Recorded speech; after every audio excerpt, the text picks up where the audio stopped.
Oke Kak, bisa dimulai. Ya. Assalamualaikum warahmatullahi wabarakatuh. Waalaikumsalam warahmatullahi wabarakatuh.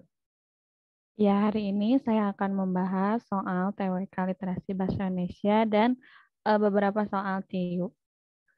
Nah, kita mulai di pembahasan soal literasi bahasa Indonesia dulu. Nah, sebelumnya kalau sudah mengikuti tentang materi literasi bahasa Indonesia TWK itu pasti udah pada tahu isi soalnya itu kayak gimana, bentuk soalnya itu seperti apa. Selain dari bentuk soalnya, kita harus teliti dan memahami apa isi paragraf. Nah, biasanya soal TWK itu selain tentang bahasa Indonesia, kita juga dikenalkan dengan paragraf yang panjang seperti ini. Karena literasi ya, kawan-kawan tahu ya literasi itu apa. Nah, di sini ada 1, 2, 3, 4, 5, 6 paragraf. Nah, soal TWK pasti rentan paragrafnya itu 6 sampai 8 paragraf. Nah, makanya di sini kawan-kawan bacanya harus benar-benar teliti. Terus biasanya soal bahasa Indonesia itu mengecoh gitu. Kita baca dulu soalnya ya. Nanti sebelum kita tahu jawabannya, kita fokus ke soalnya dulu. Nomor 1, jika Agus hanya ingin menjalankan tips yang berlandasan ilmiah, ia seharusnya menjalankan tips nomor. Jadi si Agus ini katanya menjalankan tips apa yang berdasarkan ilmiah. Di sini ada paragraf tentang tips memilih jurusan kuliah. Ada 5 opsi. Yang pertama, perhatikan hobi. Yang kedua, dengarkan orang terdekat. Yang ketiga, ikuti tes minat dan bakat. Keempat, perhatikan nilai rapot. 5, survei lapangan pekerjaan. Coba. Dari sini udah ketahuan ya, maksudnya berlandasan ilmiah. Ada yang tahu nggak jawabannya apa? Ini opsinya 1, 2, 3, 4, 5.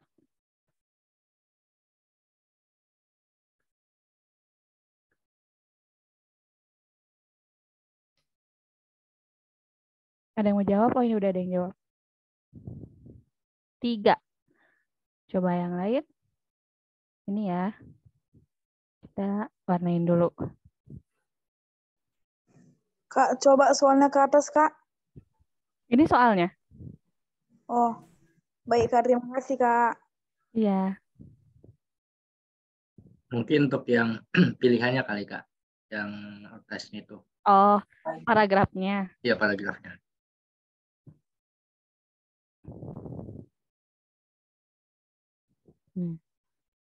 Nah, jadi ada 5 ya, ada 5 opsi. Pertama, perhatikan hobi. Yang kedua, dengarkan orang terdekat. Nah, ini udah 2 orang jawab 3 ya. Ikuti tes minat dan bakat. Bener ya? Jawabannya itu ikuti tes minat dan bakat. Karena di sini udah ketahuan gitu. Si soalnya berdasarkan ilmiah. Iya, betul. Betul ya, semuanya jawabannya 3. Nah, ini pembahasannya sebentar.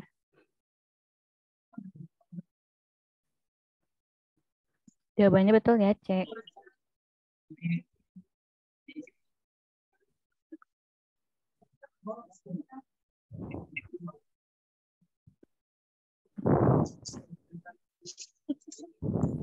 Nah, ini pembahasannya.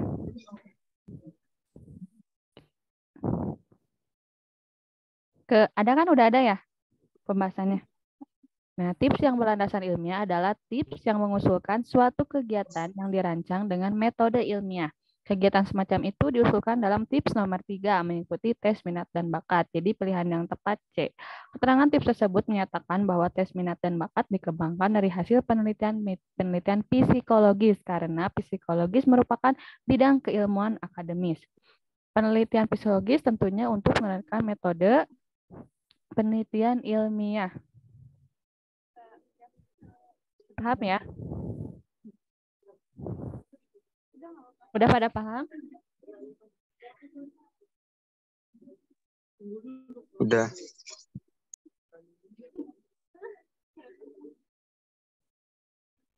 Kita lanjut ya, soal selanjutnya.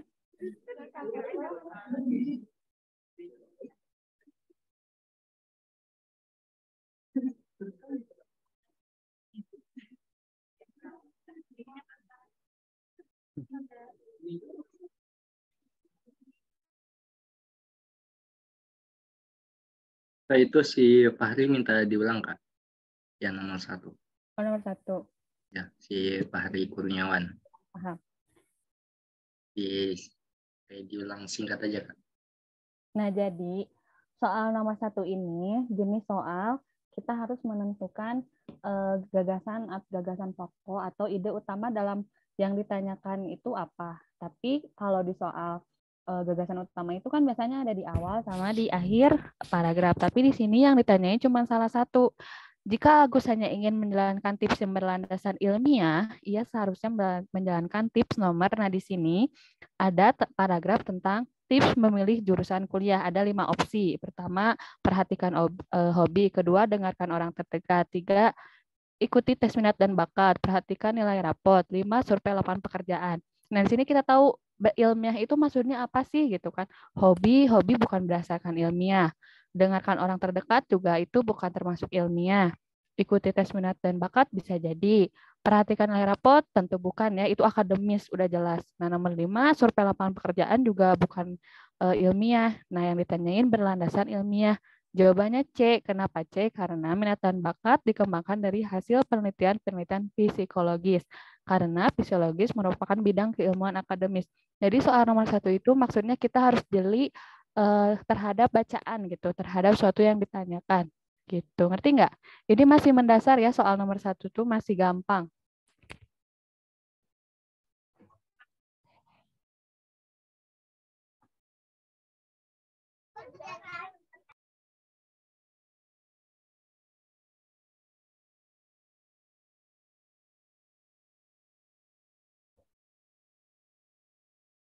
Baru juga main.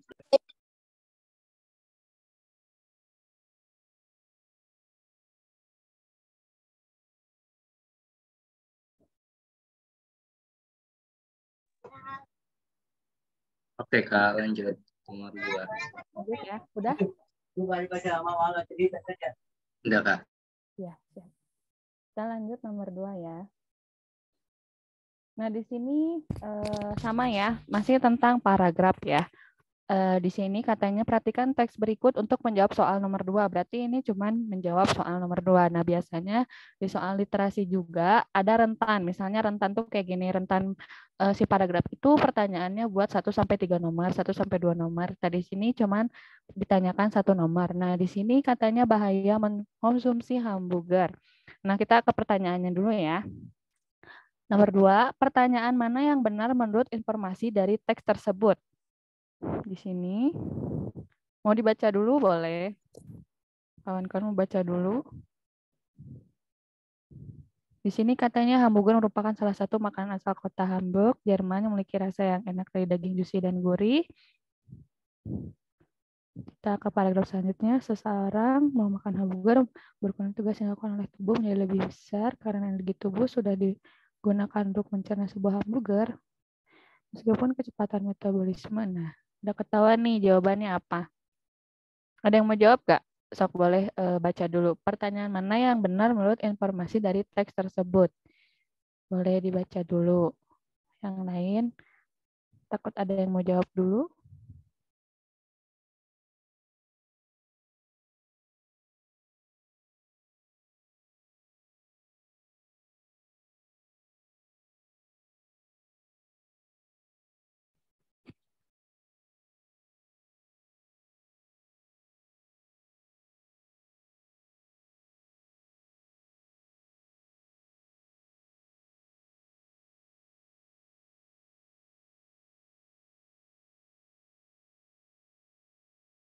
Ini udah ada yang chat, jawabannya D. Yang lain, mau ada yang jawab nih jawabannya ya. Kita ke jawabannya dulu. Nah, ini jawabannya.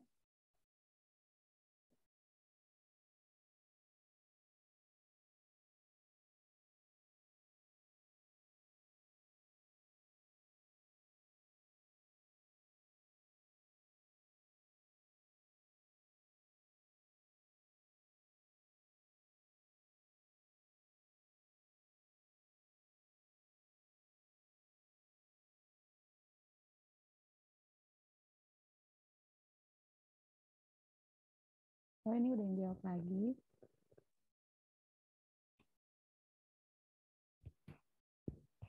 Jawabannya 2 orang D ya. Kita lihat jawabannya. Jawabannya D ya. Kita ke pembahasannya dulu.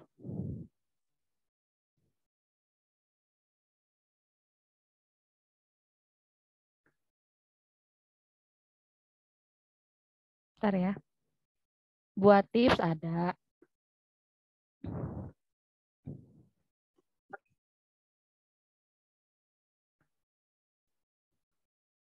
Nah, ini jawabannya. Udah ada belum? Udah muncul belum pembahasannya? Udah, Kak. Udah. Nah, ini jawabannya betul ya. Pada jawab D. Jadi, dari kelima yang tersedia, hanya pilihan D yang berisi pernyataan yang sesuai dengan informasi dari teks. Informasi dalam paragraf kedua menyatakan bahwa ginjal atau organ perbuangan dan jantung, organ peredaran darah, bekerja ekstra setelah mengonsumsi hamburger. Berkurungan besar. Selain itu, informasi dari paragraf keempat menyatakan bahwa terlepas dari kecepatan metabolisme tubuh tetap memerlukan waktu sampai 2-3 hari untuk dapat dengan tuntas mengolah hamburger berukuran besar. Informasi ini mengidentifikasi durasi yang lama. Nah, tipsnya untuk soal seperti ini, rekan-rekan baca dulu soalnya. Apa yang ditanyakan? Sama kayak nomor 1. Yang ditanyain apa sih? Jawaban yang dipengen soal apa sih? Apakah nanya seputar teks atau bertanya di luar teks, ngerti nggak maksudnya? Kalau di bahasa Indonesia tuh biasanya yang ditanyain misal kayak tadi tips, berarti itu sesuai teks. Nah, terus ada juga jenis soal yang manakah pernyataan yang tidak sesuai, berarti itu salah satu soal tidak menanyakan tentang isi teks. Ngerti kan? Nah, untuk ini, soal nomor 2 ini, baca aja awalan sampai titik nih. Kayak tadi, saya hanya membaca sampai titik-titiknya aja dari setiap paragraf. Cuman udah ketahuan kan, di sini menjelaskan tentang hamburger itu dari mana. Terus paragraf kedua itu tentang ukurannya, tentang pernyataan yang tadi yang benar. Terus ini paragraf ketiga itu tentang kalorinya. Yang paragraf terakhir itu tentang metabolisme. Jadi ketahuan. Nah, kalau di bahasa Indonesia itu kita baca awalnya aja harusnya udah ngerti. Maksudnya apa yang dijelaskan paragraf selanjutnya pasti ya tentang itu juga. Misal kayak tentang tsunami. Paragraf pertama misalnya istilah tsunami itu dari apa. Terus paragraf kedua misalnya daerah yang sering terjadi tsunami itu di mana aja. Terus paragraf selanjutnya misal tsunami di dunia itu berapa kali terjadi. Nah, itu kan gampang udah ketahuan di paragraf selanjutnya itu pasti membahas seputar paragraf yang ada di awal. Kayak gitu. Jadi untuk soal literasi itu kita fokusnya dulu ke soal, baru udah dari soal kita baca paragrafnya berulang apa yang ditanyakan oleh soal. Paham nggak? Siapa nih Quert? Kita lanjut ya. Lanjut, Kak. Ya, kita lanjut ke soal nomor 3. Nomor 3. Nah, ini sama si paragrafnya cuman untuk menjawab satu soal. Di sini judulnya Indonesia Darurat Sampah Plastik. Kita ke soalnya dulu ya. Inti paragraf kedua teks tersebut menjelaskan, ini cuma ada 2 paragraf ya, ini kasih saya ini dulu, cuma ada 2 paragraf. Nah, E3. Coba ada yang mau jawab? Cok baca dulu. Nanti kita bahas bareng-bareng.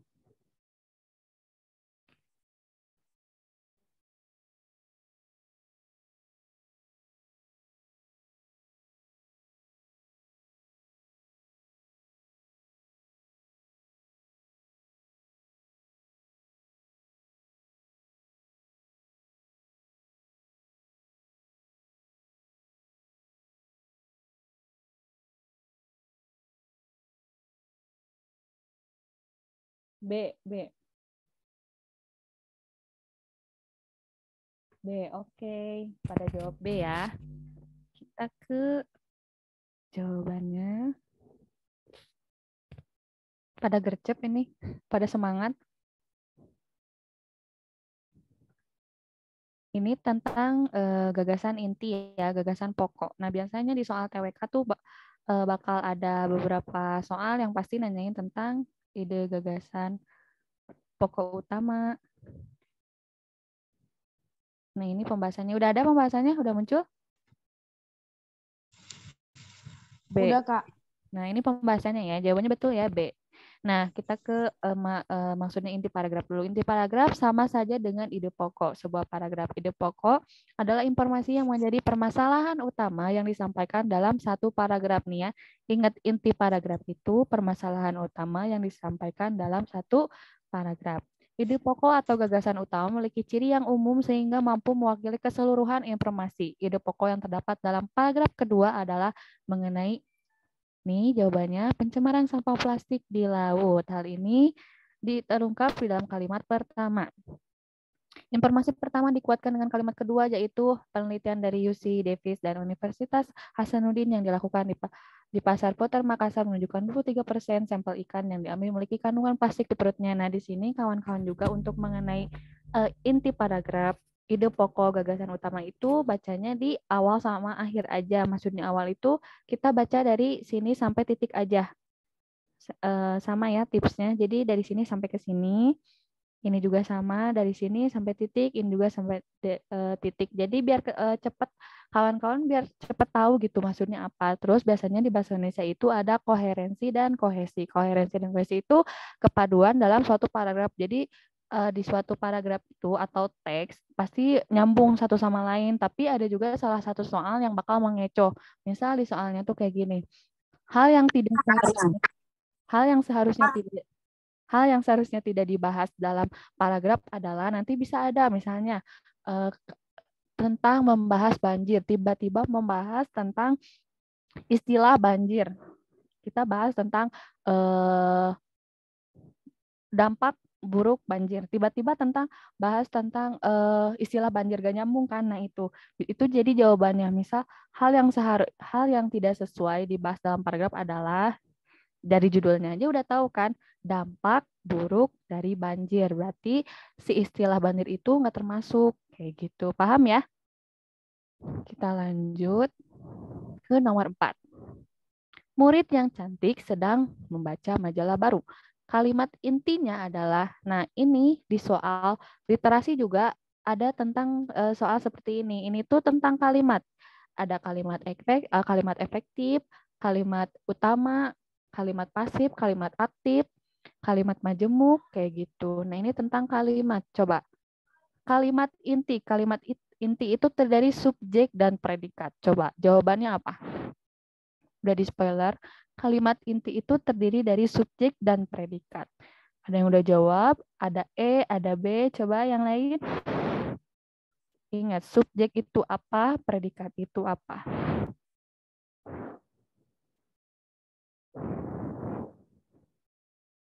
Ada lagi yang jawab C. Oh, banyak ya. Kayaknya semua jawabannya betul ya. Ada lagi yang mau jawab?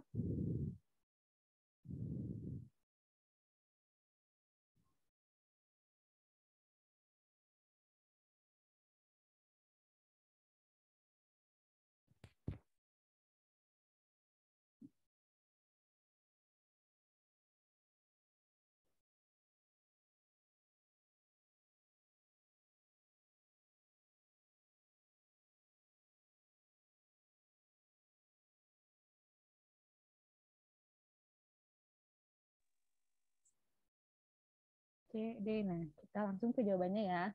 Oh, ini masih ada yang jawab. D katanya. Kita langsung ke jawabannya ya. Nah, jawabannya C ya. Ada yang jawab C kan? Jawaban yang betulnya C ya. Nah, Sigit betul, C. Apni, Calsa betul, Fari ya. Ada banyak yang jawab C. Nah, jadi nih murid yang cantik itu subjek, sedang membaca predikat, majalah baru objek. Kalimat inti itu harus terdiri dari subjek dan predikat. Nah, ini kalimat intinya murid membaca majalah. Kenapa majalahnya harus tetap masuk? Karena kalau misalnya si keterangan baru itu dihapus, ini tuh masuknya ke predikat. Si majalahnya itu masuknya ke predikat.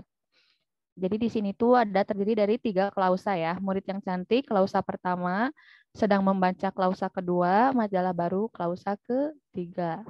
Paham ya? Jadi intinya murid membaca majalah. Nah, jadi rekan-rekan juga harus paham unsur-unsur kalimat. subjek itu apa, predikat itu apa, objek itu apa, keterangan itu apa, pelengkap itu apa, kayak gitu.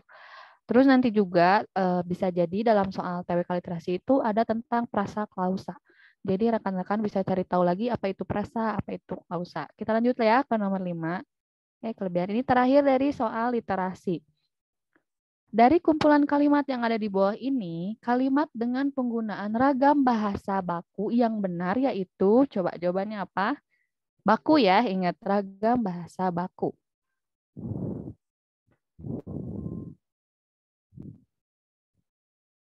Ada yang udah jawab? Belum? Oh, lagi pada baca ya.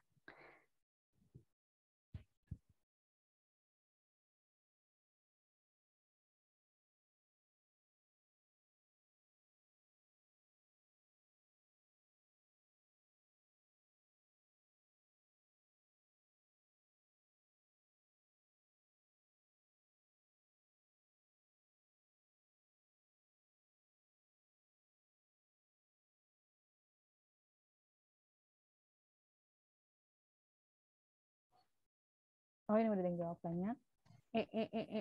Siap. Kita langsung ke pembahasannya ya.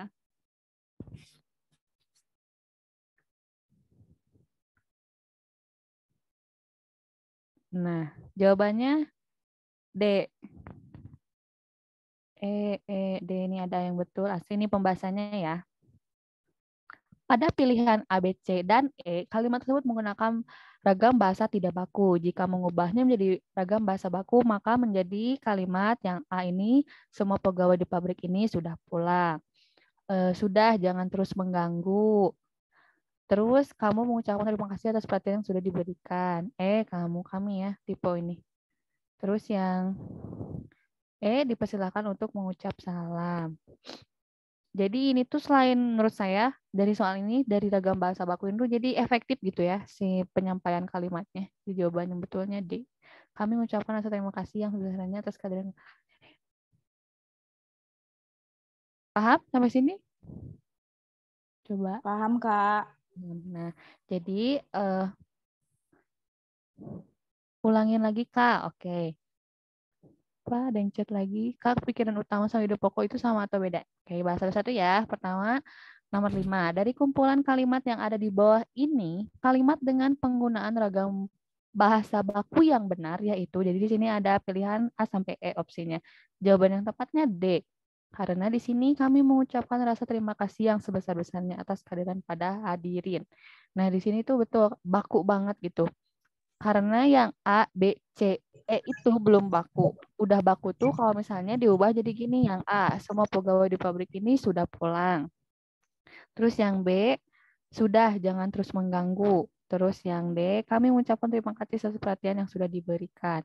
Yang D, dipersilakan untuk mengucap salam. Ingat ya, baku sama efektif itu beda ya. Kalau baku itu bahasa yang benar-benar bukan berbelit sih. Baku itu bahasa ragam yang emang tahu kan baku itu penggunaannya kayak gimana?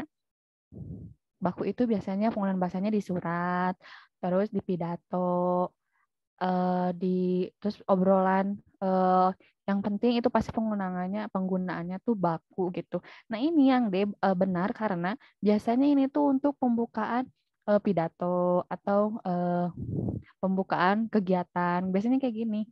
Bahasa baku yang benernya tuh kayak gini. Kecuali kalau misalnya jadi gini, kami mengucapkan rasa terima kasih atas kehadiran para hadirin. Itu tuh jadi kalimat efektif. Ingat ya maksudnya baku itu apa?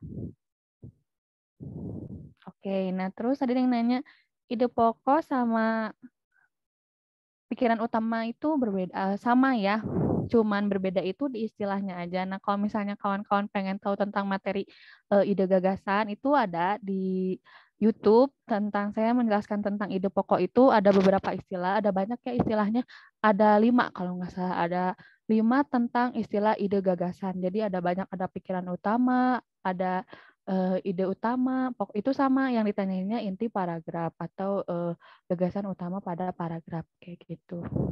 Aman ya, udah pada paham ya? Nah, untuk di soal TWK literasi juga biasanya yang dipertanyakan selain tentang kalimat baku, pasti menurut saya ya, beberapa persen fokusnya ke kalimat baku karena literasinya itu ada juga banyak. Tapi kita juga fokus ke bahasa Indonesia, penggunaan bahasa Indonesia yang kita gunakan gitu. Kayak ini soal nomor 5, kalian terkecoh akan efektif atau tidaknya. Padahal yang ditanyainnya ragam bahasa bakunya. Jadi penggunaan bahasa bakunya itu dinilai gitu. Apakah kalian tahu seberapa baku gitu bahasa yang harus digunakan seperti itu. Paham ya? Kita lanjut ya. Kita lanjut ke jenis soal selanjutnya. Kita udah masuk ke soal tiu analogi. Nah, masih pada ingat jenis soal kayak gini? Ada yang mau langsung jawab? Ini nomor 1, ini gampang. Kehausan air. Ruas kanannya seperti apa?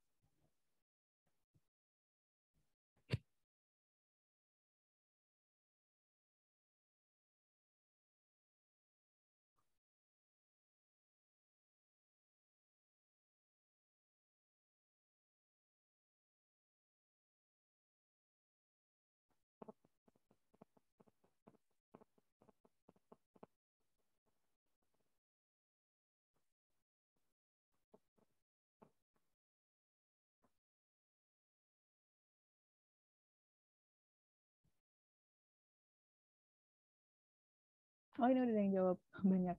BBBB, siap. Kita ke pembahasannya ini tentang ruas analogi. Kalau masih pada ingat analogi itu apa? Pembendaraan kata. Ini jawabannya ya. Kehausan air. Jawabannya, ya betul. Pada B ya jawabannya. Kok ada yang E?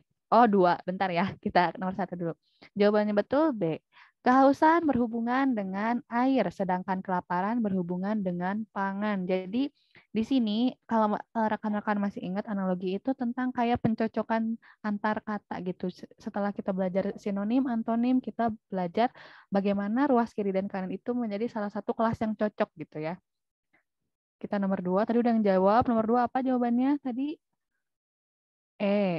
Oke, kita ini pada cepet sih, pasti analogi. Nomor 2 betul ya, jawabannya E. Kita ke pembahasannya dulu biar pada ngerti kenapa jawabannya E. Kita, gitu.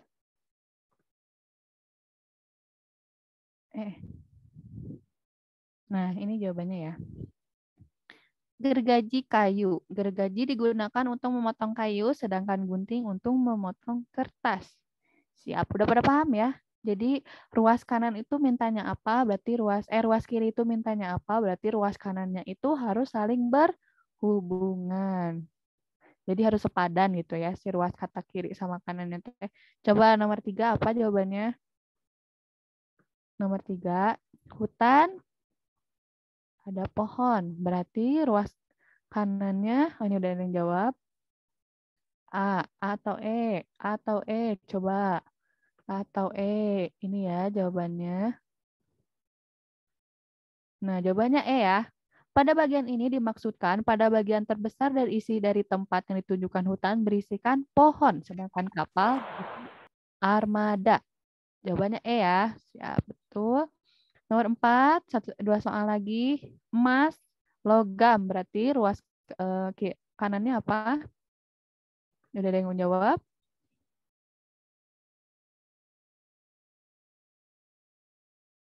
C apa E? Emas, logam. Ini jawabannya ya. Oh, ini udah yang jawab lagi. Jawabannya D ya. Emas, logam. Pembahasan E. Nah, pembahasan ini bermaksud pada asal muala. Emas berasal dari logam, sedangkan kayu berasal dari pohon. Ya, terakhir. Nomor 5. Nomor 5, lembut pemaaf. Berarti ruas kanannya apa ini tentang sifat? Sifat manusia. Sifat-sifat manusia. Coba yang lain, ada yang menjawab lagi?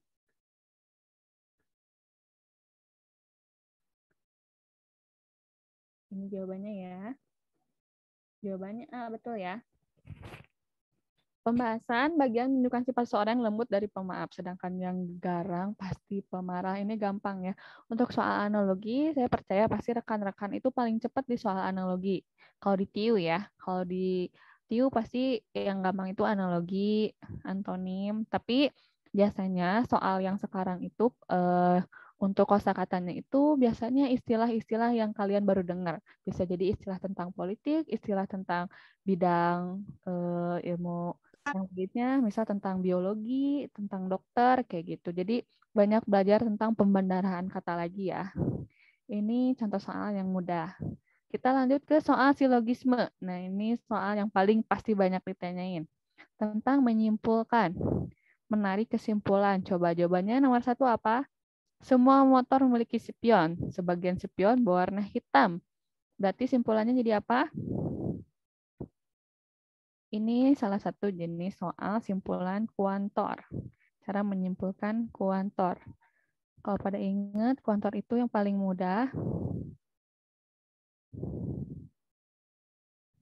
B. Jawabannya B. Coba. Ini gampang ya. Nah, betul ya? Kelihatan pembahasannya? Kelihatan, Kak. Nah, ini ya pernyataan. Nah, ini tuh nomor 1 jenis soal kuantor. Pernyataan kuantor adalah bentuk logika matematika berupa pernyataan yang memiliki kuantitas. Ingat, kuantor itu berarti kuantitas. Dalam pernyataan kuantor pada umumnya terdapat kata semua, seluruh, setiap, beberapa, ada, dan sebagian. Kita tandain dulu ya. Jadi ciri khasnya kuantor itu ini. Terus kuantor itu yang ditanyain kuantitas. Salah. Nah, kata-kata yang senilai dengan seluruh semua setiap termasuk dalam kuantor universal dan kata-kata yang memiliki senilai dan sebagian beberapa ada termasuk dalam kuantor eksistensial. Kuantor universal dan kuantor eksistensial saling beringkaran. Jadi jawabannya B ya. Sebagian motor memiliki spion berwarna merah karena di sini ada kata sebagian. Ini jadinya apa? Pernyataan positif karena jawabannya juga positif. Kalau pernyataan yang negatif itu maksudnya ada kata tidak. Jadi misal semua motor memiliki spion, tidak semua motor misalnya kayak gitu. Jadi jawabannya juga harus negatif kayak gitu. Kita langsung ke nomor 2 ya. Nomor 2. Ini sama ya, ini tentang kuantor. Semua siswa SMA yang les pasti lulus tes kompetisi. Sebagian siswa SMA yang lulus tes kompetisi ternyata tidak les. Ini ada kata tidak. Berarti jawabannya apa? Coba. Udah ada yang jawab? Oh, udah nih. Udah banyak chat. C. Iya, betul. Udah pada pinter. Masih pada semangat ya? Kayaknya ini THR-nya masih pada ada. Ini pada semangat. Ini jawaban nomor 2 ya. Kelihatan? Kelihatan ya? Siap, C. Ada premis partikular, sehingga kesimpulannya pasti ada partikular. Maksudnya ada kata tidak ya nih. Kita tandain dulu kata tidak. Nah, hal yang mungkin yang pilihan E dan C, tetapi pilihan itu salah karena tidak sesuai dengan premis yang pertama, yakni semua siswa SMA yang les pasti lulus tes kompetisi. Jadi jawabannya C. Sebagian siswa SMA les dan lulus tes kompetisi. Ngerti ya? Ini masih kayak soal kuantor. Kita lanjut ya. Udah pada pinter. Nomor 3. Inverse, jika harga tepung naik, harga mie goreng naik, yaitu ini maksudnya masih simpulan ya, coba. Jika, ingat ini ada kata jika.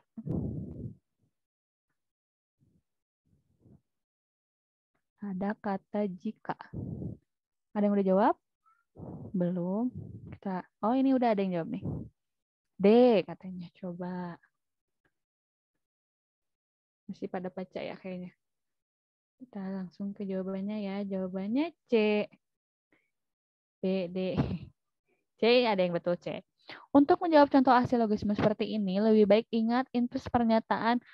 Coba ini P, ada yang ingat P itu apa? Q apa? Kuantor ini. Jadi ada jawabannya tuh harus negatif itu kayak gimana. Sehingga inversnya ialah jika harga tepung tidak naik, harga mie goreng tidak naik. Coba ingat gak inverse itu apa? Nanti kita bahas dikit ya tentang inverse ya. Ini jawabannya C ya. Paham ya? Kita soal selanjutnya dulu ya. Nah, ini jawabannya.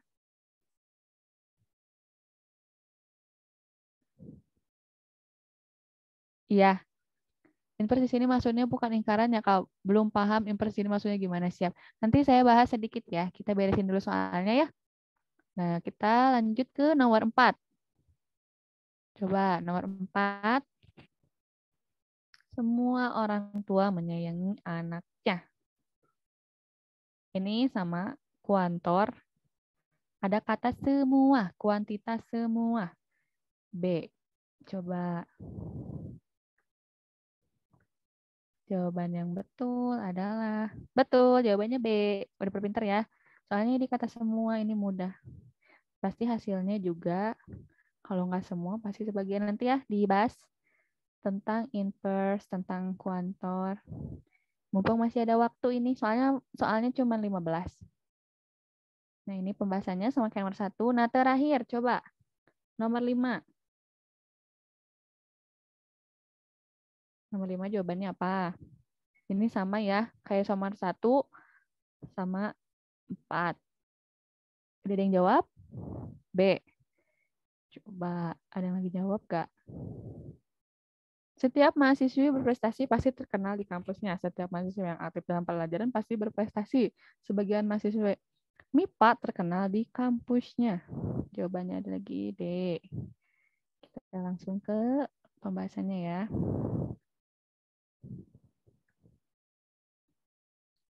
Nah, betul jawabannya D ya. Sama ya. Nah, sebelumnya, siap. Udah pada pinter ya. Jadi, untuk soal ini udah beres. Kita ke PPT-nya dulu bentar. Tadi ada yang nanya tentang, masih ada yang bingung tentang inverse itu apa, lingkaran itu apa, susunan apa. Mumpung ada waktu, masih ada waktu, saya share dulu PPT-nya. Ini udah ya, saya tutup ya soalnya ya. Siap, Kak. Kita pindah ke PPT. Bentar ya, saya close dulu. Bentar.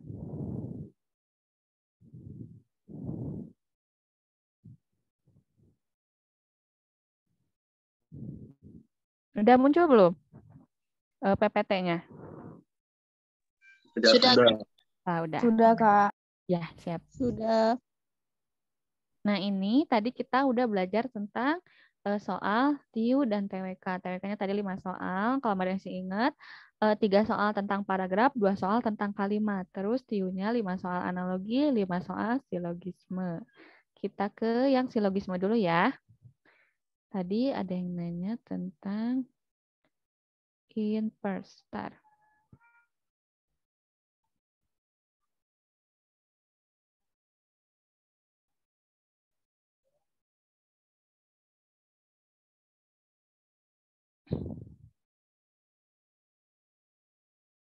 Oh, bentar, salah PPT, bentar. Salah. Ini nggak ada penjelasan tentang silogismenya. Bentar. Kalau nggak salah yang background-nya warna biru, Kak. Iya. Yang terakhir itu. Iya, salah. Bentar ya.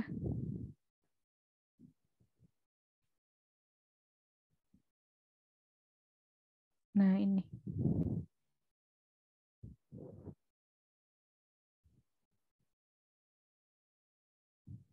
Nah.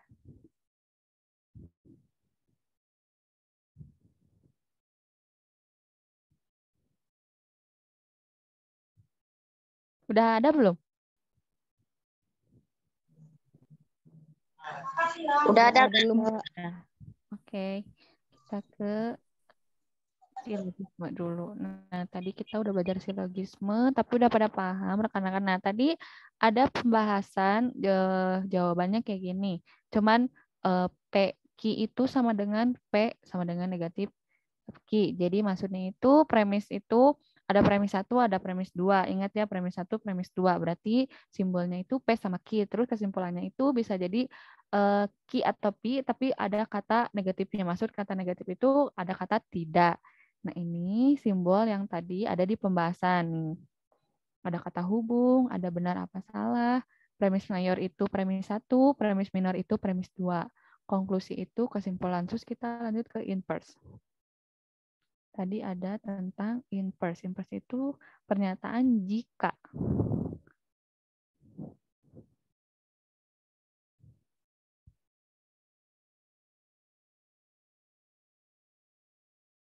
Nah, kayak gini ya. Tadi ada pertanyaan kayak gini kan.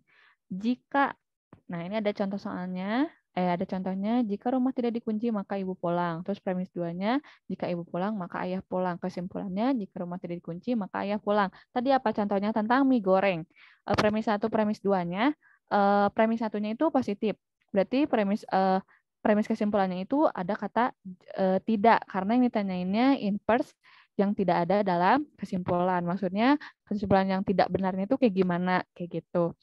Nah, ini contohnya. Nah, udah ketahuan ya. Pokoknya kalau silogisme itu kuncinya kalau pertanyaannya kalau misalnya di tapi nggak semua. Kayak kuantor itu kalau misalnya kita ke kuantor dulu ya. Biar gak bingung. Kita ke kuantor dulu. Nah, ini kita ke kuantor dulu.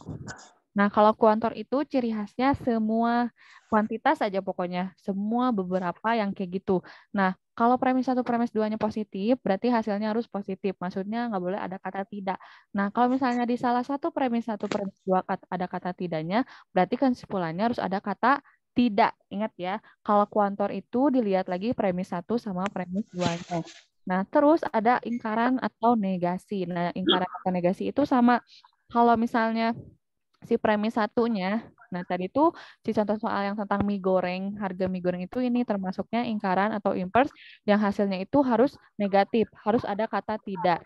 Di sini contohnya, ada contohnya ya, premisnya hari ini turun hujan, berarti kesimpulannya hari ini tidak turun hujan. Kayak misalnya hari ini aku ke sekolah menggunakan sepeda, berarti kesimpulannya, inverse-nya itu hari ini aku tidak sekolah menggunakan sepeda. Kayak gitu. Jadi salah satu ingkaran atau negasi itu kesimpulannya harus salah. Pernyataannya itu harus salah kesimpulannya. Karena premis 1-nya itu menyatakan pernyataan benar. Jadi hasilnya harus pernyataan yang tidak benar. Maksudnya pernyataan salah, pernyataan negatif. Kayak gitu. Paham?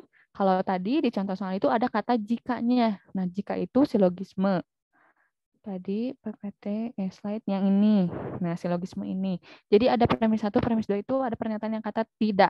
Tapi tadi di soal itu langsung ke premis yang menyatakan pernyataan benar. Nah, premis hasilnya kesimpulannya harus premis tidak menyatakan. Paham nggak?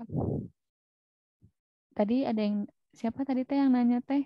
Oke, paham. Oke. Ada yang mau tanyain lagi?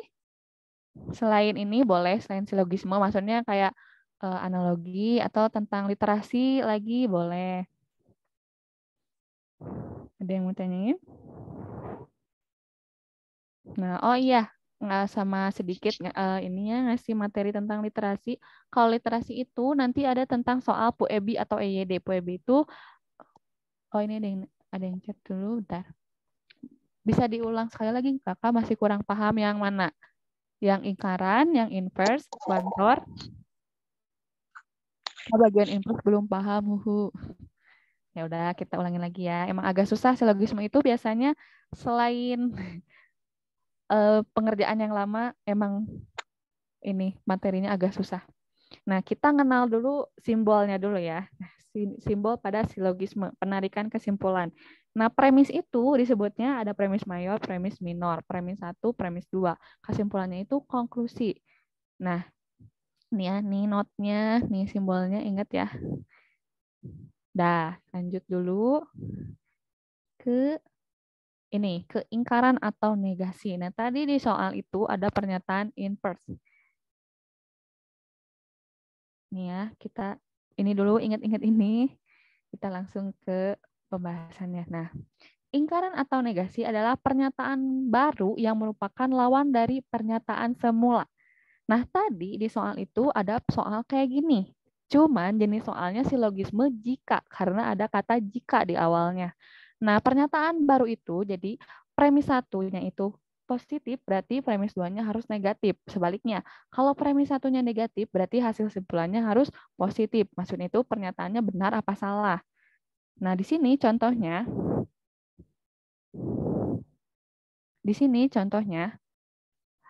premis satunya hari ini turun hujan, berarti konkludasi atau simpulannya itu harus ada kata tidak karena pernyataan baru dari kata semula. Kalau yang ditanya inverse-nya itu si awalannya udah sempurna atau pernyataan benar, berarti pernyataan selanjutnya itu harus negatif, pernyataan yang menilai ingkarannya salah atau P negatif atau ada kayak gini. Tapi di soal nggak akan ditunjukin kayak gini. Ini mudah kalau misalnya kalian dikasih rumus kayak gini. Nah, kalian baca soalnya, nanti fokusnya ke si premisnya itu minta apa sih? Kalau misalnya si premisnya kuantor itu ada kata semua, sebagian. Ingat, kuantor itu tentang kuantitas. Berarti kata kuncinya ada kata semua, beberapa. Nah, kalau kuantor, kalau premis 1, premis 2-nya positif, berarti hasilnya juga harus positif. Kalau misalnya salah satu premisnya itu negatif, berarti hasilnya harus negatif. Harus ada kata tidak. Ingat ya, itu kuantor. Nah, terus tadi di soal ada kata jika. Jika itu termasuk ke silogisme. Nih, di contoh sini premis 1, premisnya itu sama dengan Q, berarti premis 1 sama dengan premis 2. Terus premis 2-nya itu di sini rumusnya Q sama dengan R, berarti simpulannya harus ada P sama R-nya. Kesimpulannya jika rumah jadi kunci, maka ayah pulang. Nah, tadi contohnya gampang ya, di contohnya itu cuman tentang harga mie sama berarti kuantornya itu hasilnya itu harus beda dari semula, berarti harus ada kata tidak. Sedangkan kalau di sini ada di spoiler kata tidaknya di awal di premis 1 nih. Kelihatan kan nih. Di premis 1-nya tuh udah dikasih tahu jawabannya pasti harus ada kata tidak. Kayak gini. Premis 1 ini tentang silogisme, premis 1-nya itu udah kata tidak. Sedangkan premis 2-nya itu nggak ada kata tidak. Jawabannya harus ada jika juga, cuman di sini simpulan hasilnya itu harus ada kata tidak juga karena di awalnya ada kata tidak atau pernyataan tidak benar. Paham nggak? Paham, Kak. Kak, saya mau nanya dikit boleh? Boleh. Kalau yang kan pernyataan kalau dia dua premis benar berarti hasilnya benar kan? Ya. Nah, kalau misalnya 3 premis itu gimana, Kak? Kita ngerjainnya dari atas dulu, Kak? Iya, kalau misalnya 3 premis ya? 3. Nah, sama Misalnya aja. mana ya? Iya, sama aja. Lanjut. Premis 2, premis 3. Cuman karena di soalnya itu cuman nyontohin premis 1, premis 2, sebenarnya sama aja. Termasuk si premis 3-nya itu sebenarnya udah termasuk kesimpulan, cuman kita disuruh nyari kesimpulan lagi gitu kan.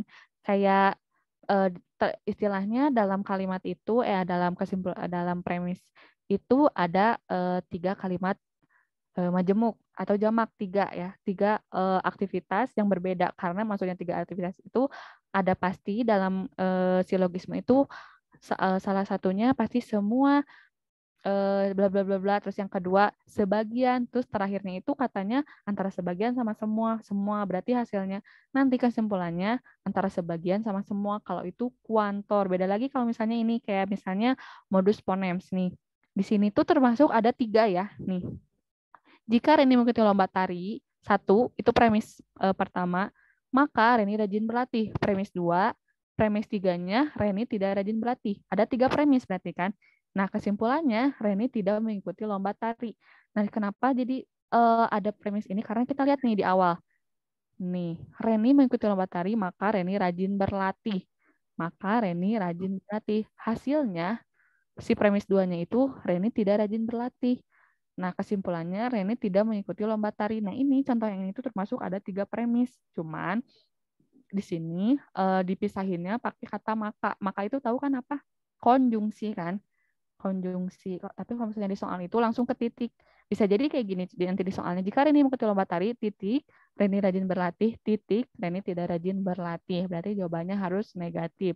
Jawaban selanjutnya harus negatif. Pokoknya kalau silogisme itu salah satu ada kata tidak, maka hasilnya itu harus tidak. Ingat ya, salah satu ada kata tidak, berarti hasilnya harus tidak. Kayak gitu, ngerti nggak? Oke, paham. Terus ini ada yang nanya, mana tadi kamu tanya soal bagaimana dengan soal yang mengurutkan. Yang analogi bukan? Bukan Kak, yang semisal kan dia Kak izin bertanya Kak. Oh, boleh. Kan nanti di soal itu kan ada kan Kak dikasih soal cerita, terus itu Oh, iya. dia kasih cerita gini Kak, manakah urutan yang akan menjadi juara pertama gitu Kak, contohnya Kak. Oh, iya. Nah, itu termasuk ke soal Cuma literasi ya. Soal literasi. Nah, di situ tipsnya kalian cari kalimat susunan subjeknya yang paling pertama. Maksudnya kayak tadi udah belajar tentang kalimat utama kan. Kalimat utama itu subjek predikat. Berarti awal pengurutannya itu harus ciri khasnya ada subjek sama predikat dulu. Baru nanti keterangan-keterangan selanjutnya jadi pelengkap. Nah, pasti nanti di soalnya itu pengurutannya itu gampang. Apakah subjek dulu yang disebutkan atau si objek? Kak izin menyanggah Kak, bukan Oh iya. bukan yang TWK Kak, yang maksud saya TIU Kak. Oh, yang TIU yang mengurutkan. Karena ada dia yang mengurutkan Kak, yang dikasih soal kan Kak, urutan yang mengikuti ini gitu Kak. Oh itu kalau apa namanya TIU yang itu yang di matematika itu. Oh itu Iya algoritma Kak. pantesan. Aku TIU tidak matematika. Nanti TIU matematika bareng Kak Retno atau enggak Kak Bagas itu. Oke Kak, terima kasih Kak. Ya udah dijawab. Kirain soal bahasa Indonesia yang itu. Bukan, itu TIU matematika itu yang urutan kayak yang tahapan algoritma. proses atau apa gitu. Iya. Dan juga yang urutan tempat duduk, urutan apa namanya, yang barisan kayak gitu. Oh, maksudnya analitis kali ya. Ya analitis itu urutan yang itu di matematika nanti dia. Biasanya di bareng sama Kak Retno atau sama Kak Bagas. Untuk yang itu paling nanti di weekend.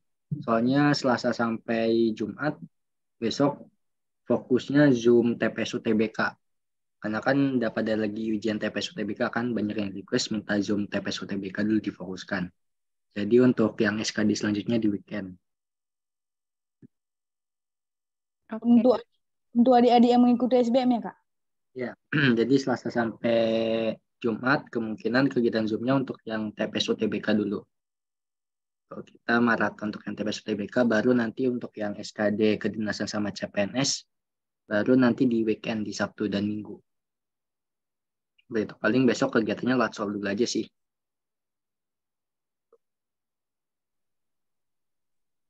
Oke, mungkin bisa dilanjut Kak In, yang literasi.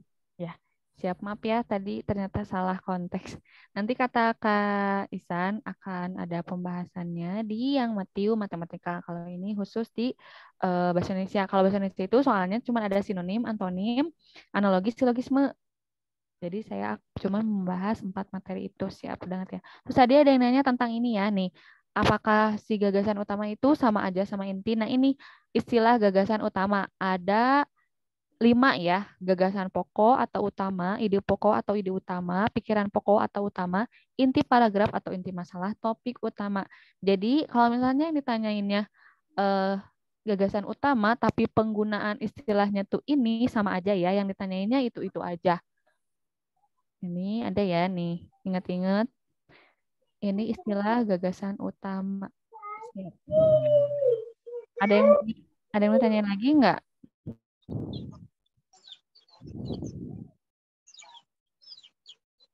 Enggak? Cepet banget ini pembahasannya. Oh iya, tadi bahas ini, maaf ya. Nah, terus nanti itu di soal literasi itu pasti ada tentang EYD. EYD itu ejaan yang disempurnakan atau PUEBI ya. Tentang ejaan, pokoknya tentang ejaan bahasa Indonesia. Entah itu tanda baca, entah itu penulisan kata bahasa asing atau serapan, bilangan. Bilangan itu kalau di bahasa Indonesia banyak kan penyebutan misalnya buat binatang itu penyebutannya apa, buat orang itu penyebutannya apa, buat kertas itu apa, misalnya sehelai, seutas kayak gitu. Tanda baca biasanya yang ditanyainnya ya misalnya, apakah paragraf di atas sudah sesuai penggunaan ejaannya? Apakah ejaan tersebut sudah sesuai dengan EYD, misal?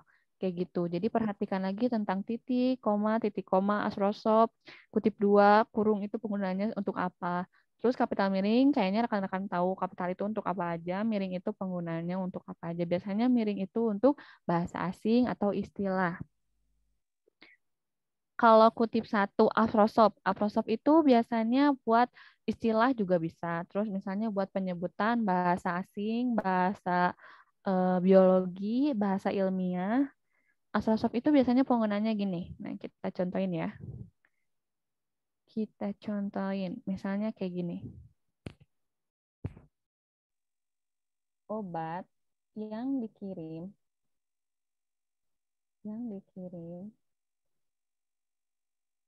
dari Cina berbentuk oval. Nah, biasanya salah satu contoh yang mudah itu kayak gini. Asrosop kayak gini itu penyebutan sesuatu objek yang emang sangat penting penyampaiannya. Satu itu pengistilahan pada suatu objek yang memang harus kita kenali. Misal ini tuh opal itu untuk apa? Untuk si bentuk obat. Terus bisa juga kayak gini. Sekolah, oke.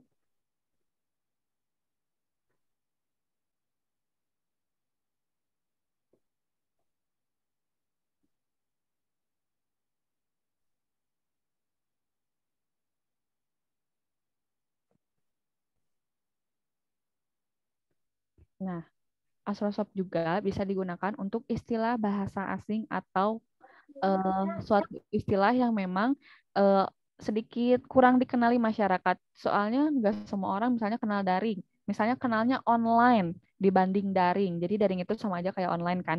Nah, penggunaan asrosop itu juga kayak gini. Untuk penyebutan istilah, penyebutan kata khusus suatu pada objek, kayak ini opal berarti untuk obat. Terus daring itu maksudnya online kayak gitu. Terus biasanya penggunaan kata miring juga beda-beda jauh dengan asrosop. Jadi penggunaan istilah asrosop sama miring itu sama aja, cuman lebih banyaknya penghususan suatu penggunaan bahasa Indonesia itu lebih banyak penggunaan kata miring dibanding asrosop. Paham? Oke. Tadi yang tanya siapa? Udah ya, paham ya? Kak izin bertanya apa boleh kirim PDF-nya ke WA Group? Nah, itu Kak Isa nanti yang share. Ada yang mau tanyain lagi? Penggunaan ini udah, ejaan udah. Terus nanti kalau di soal literasi ada tentang imbuhan, preposisi, penggunaan kata me dan di. Nah, rekan-rekan juga harus teliti gitu. Soalnya biasanya kalimat aktif sama pasif itu sedikit penjebak. Jadi misalnya aktivitas me sama di itu maknanya apa sih? Bisa jadi ditanyain itu si aktivitas itunya. Misalnya terinfeksi dan menginfeksi. Itu udah beda kan maknanya apa?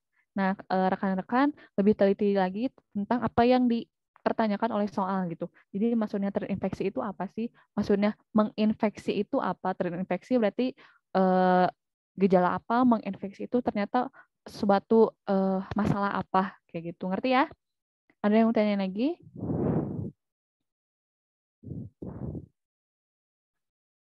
Udah jam 2, tapi masih ada waktu. Kak, kalau mau pelajari kenapa nggak luluh? Oh, Kak, kalau mau pelajari kenapa nggak luluh jadi memelajari? Kalau misalnya di bahasa Indonesia memang ada tentang peluluhan. Jadi belajar belajar gak jadi belajar ya. Tahu kan yang belajar gak jadi belajar ini bagus ya pertanyaannya San. Ada kata belajar tapi kata dasarnya itu ajan. Terus apa lagi? Kata yang luluh. Bekerja. Kata awalnya kerja. Nah, ini terus tadi apa mempelajari mempelajari.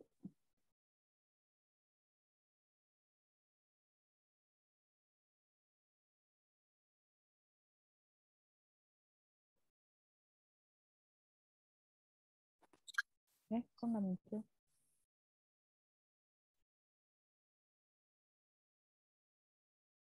Nah, kita lihat kalau di bahasa Indonesia itu ada kata dasar.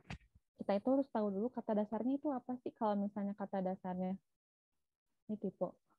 Inte, ya.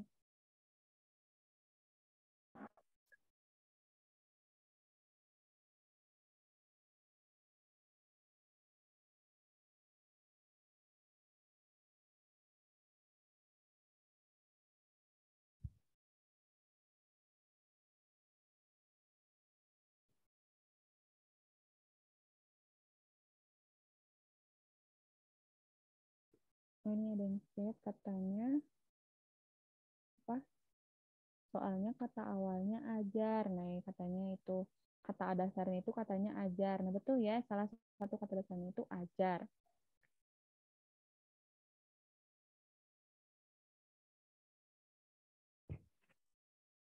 Jadi ini tuh salah satu kosakata yang melebur. Maksudnya melebur itu ya tadi, kenapa mempelajari, kenapa nggak memelajari. Jadi kita lihat dulu kata awalnya itu apa sih, terus imbuhan atau preposisi si me sama pelnya itu berfungsi nggak untuk menjadi makna.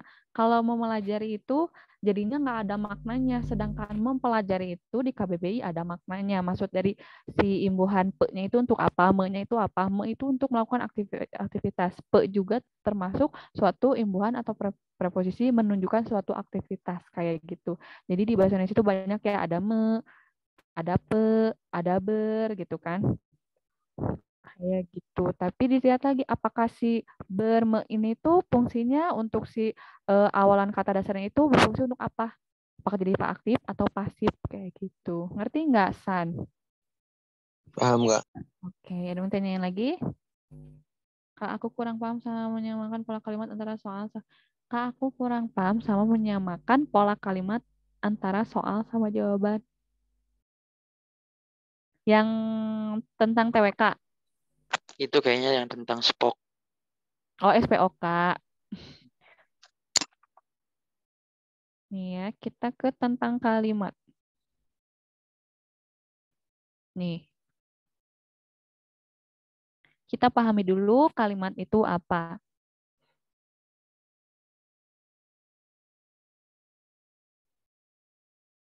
Nih, udah muncul kan? Kalimat adalah susunan beberapa kata atau klausa yang bisa diperlukan dilengkapi dengan hubung atau konjungsi. Nih, ciri-cirinya kalimat mesti memiliki satuan ide dan makna yang utuh, kalimat setidaknya tidak atas subjek dan predikat. Secara tertulis, kalimat diawali dengan huruf besar atau kapital, diakhiri dengan titik. Ada tanda tanya atau tanda seru, sebuah kalimat yang memiliki lebih dari suatu klausa menggunakan kata hubung. Terus kita lihat ke ini, subjek, predikat, objek, keterangan, pelengkap. Nah, dalam suatu kalimat itu bisa disebutkan kalimat kalau udah ada subjek dan predikat. Nah, itu adalah inti dari kalimat. Itu adalah inti dari kalimat. Nih, kita lihat si contohnya ya. Nah, Dara subjek, belajar P. Di sini kita fokus ke ini ya, dua kata ini. Nah, ini udah jadi kalimat utama, kalimat inti karena cuma ada subjek sama predikat. Nah, ini Pak Heru membaca koran. Ini juga termasuk kalimat inti karena belum ada jamakan kalimat lain atau belum ada konjungsi yang menambahkan. Berarti ini masih inti dari kalimat. Nah, terus yang ketiga, penanganan masalah itu berjalan cepat. Penanganan masalah itu subjek, berjalan P, cepat itu keterangan. Terus Aris membeli sepeda baru. Aris subjek membeli P, sepeda O, baru K. Nah, ini kalimat intinya Aris membeli sepeda. Keterangannya nggak usah dibawa karena itu bukan kalimat inti, bukan kalimat utama. Nah, terus lukisan adalah perasaan jiwa. Nah, ini juga kalimat inti atau utama karena penyampaian intinya itu ya ini nggak bisa dipisahin. Kayak gitu. Nah, kalau dalam suatu kalimat, kalau misalnya ditanyainnya kayak tadi kalimat inti, berarti harus ada subjek sama predikat karena sekurang-kurangnya kalimat itu harus ada dua unsur itu, ingat ya. Nah, kalau misalnya udah ada pelengkap, keterangan, objek lain, berarti itu harus dicari lagi inti dari kalimatnya apa. Kayak misalnya saya membeli tas baru di pasar baru. Kalimat intinya apa? Saya membeli tas. Karena inti dari kalimat itu pemberitahuan kalau saya membeli tas. Kayak gitu. Ngerti nggak? Oke. Ngerti? Oke, kayak gitu ya. Jadi inti kalimat itu apa yang ingin, inti dari maksudnya mah efektifnya si kalimat itu tuh apa sih gitu. Inti dari kalimat yang ingin disampaikan si aku dalam ide pokok kalimat itu apa sih? Kayak gitu. Oke, udah pada ngerti. Ada yang lagi mau tanyain?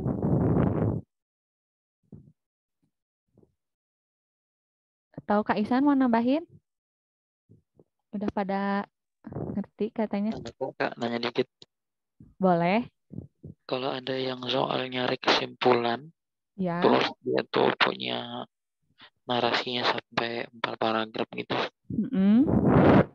itu bagus langsung baca soal kali ya. Iya, kalau misalnya ditanyain simpulan, sama aja sih sama kayak ide gagasan, kayak tadi contoh soal yang TWK yang 1 sampai 3 itu, kalau misalnya saya pengen nyari simpulan bisa aja. Nah, baca dulu soalnya. Oh, nyari simpulan, berarti saya harus baca semua nih inti dari pertanyaannya apa. Kalau misalnya tadi saya udah ngasih tahu, kayak misalnya tentang banjir, dampak. Berarti kesimpulannya ya udah kita cari tahu aja si dampak dari banjirnya itu apa sih? Kesimpulan dari si tentang banjirnya itu apa sih? Kayak tadi tentang hamburger. Intinya apa? Tentang pembakaran kalorinya. Berarti kesimpulannya itu kayak gitu. Jadi bacanya per kalimat sampai titik aja. Jadi kalian tahu, oh ternyata ini, oh intinya ternyata ini. Oh ternyata paragraf akhirnya tuh ujung-ujungnya cuman bahas gak baik hamburger itu karena ini kayak gitu. Jadi baca boleh paragraf awal atau paragraf akhirnya aja biar lebih nggak memakan waktu gitu. Paham? Berarti yang tengah-tengahnya nggak usah ya.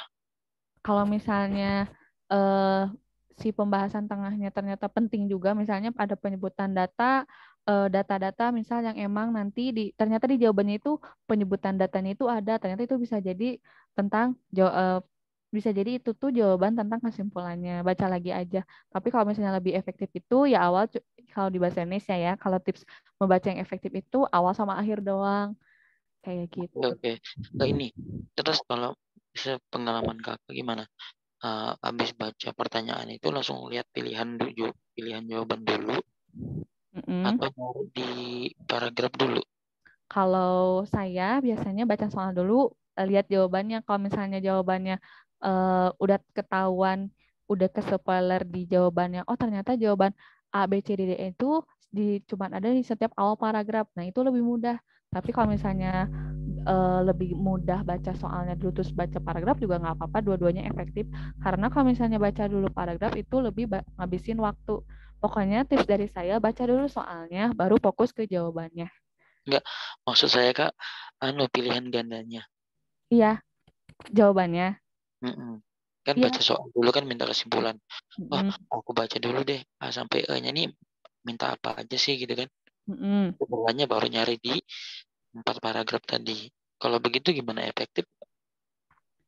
Tergantung sih kalau misalnya karena apa ya, baca cepat itu biasanya semua orang juga nggak semua orang bisa, tapi bisa semua orang lakuin, ngerti nggak?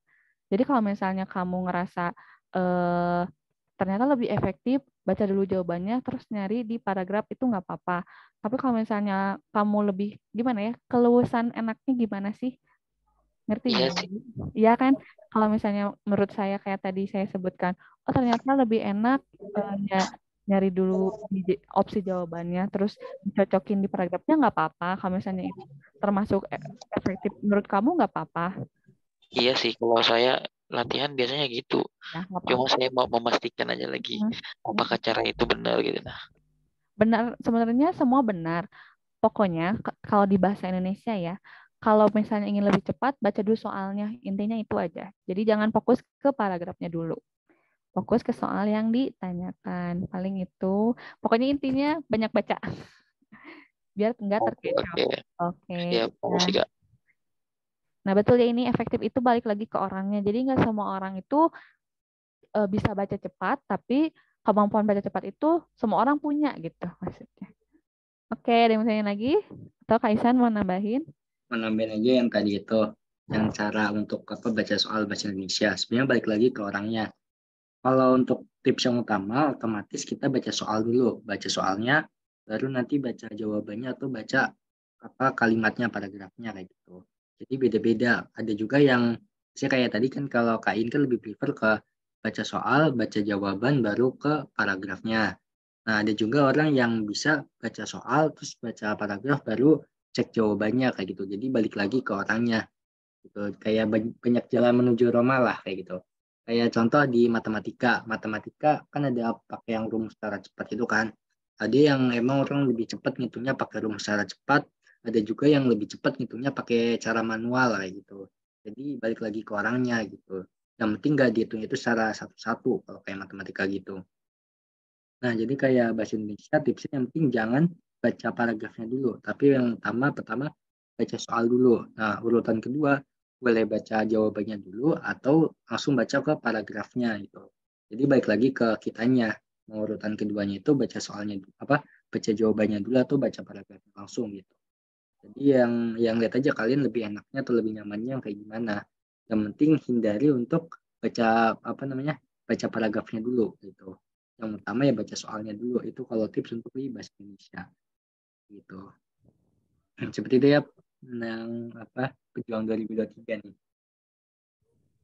Oke, makasih Bang. Itu orangnya gitu. Terus tadi ada yang nanya untuk file PDF ya. Untuk file PDF hanya di-share di grup paket bimbel premium ya.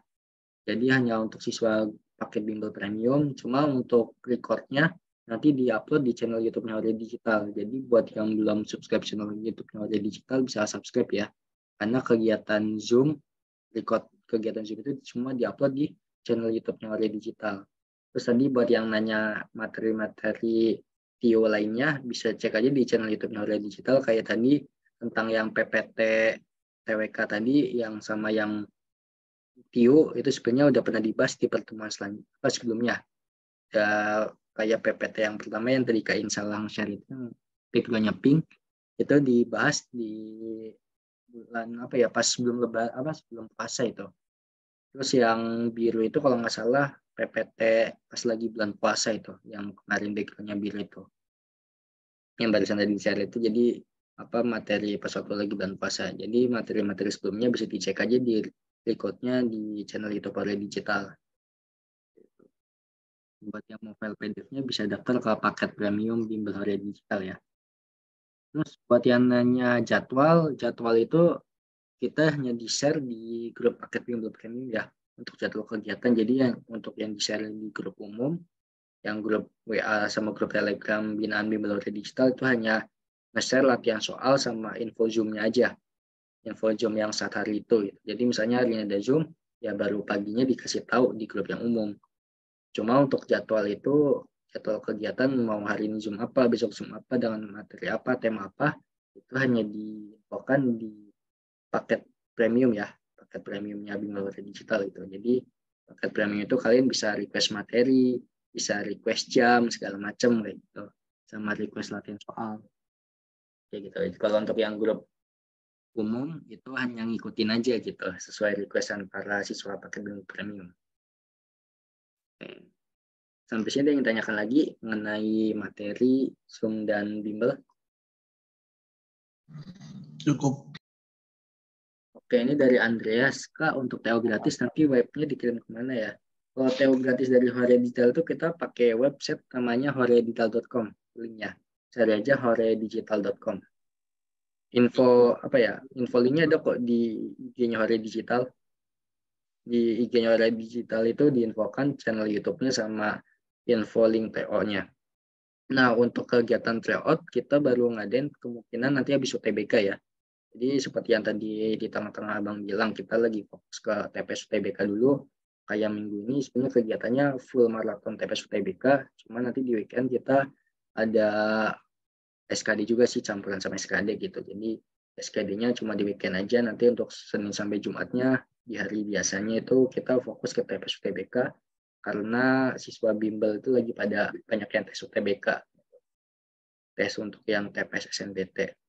Jadi kita lagi fokusnya ke TPS SNBT dulu, baru setelah UTBK-nya selesai, kita akan balik lagi fokus ke SKD, baik kedinasan maupun ke CPNS. Untuk kegiatan tryout SKD juga nanti setelah UTBK selesai ya. Tuh, jadi tunggu aja.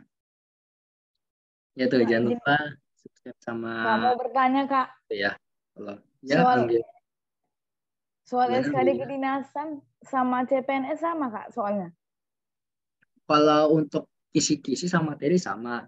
Cuma kalau untuk bentuk soalnya itu ya beda paket ya, kan kayak BKN itu mereka membuat ribuan paket gitu, bahkan ada ratusan ribu tuh, ada ratusan ribu paket. Nanti ada yang buat untuk kedinasan sama CPNS, kurang lebih sebenarnya soalnya sama karena yang buat sama-sama pihak BKN. Subtesnya juga TWK, TIU, TKP, materinya juga sama kayak TWK, ada PKN, ada sejarah, ada bahasa Indonesia, kayak TIU juga ada analogi, ada silogisme, ada matematika gitu. Kayak TKP-nya kayak TKP biasa gitu kan. Semuanya model soalnya sama gitu. Teknisnya juga sama. Ya paling membedakan ya kayak bentuk soalnya doang gitu. Kayak kalau kamu ujian misalnya kamu ikut CPNS, antara kamu sama sebelah kamu itu juga beda soal gitu. Gitu. Beda apa ya, dalam satu ruangan itu mesti setiap peserta itu paketnya beda-beda semua, nggak pernah dia sama. Walaupun kalau satu ruangan itu isinya 200 orang, 200 orang itu paketnya berbeda semua, dengan soal yang berbeda semua kayak gitu.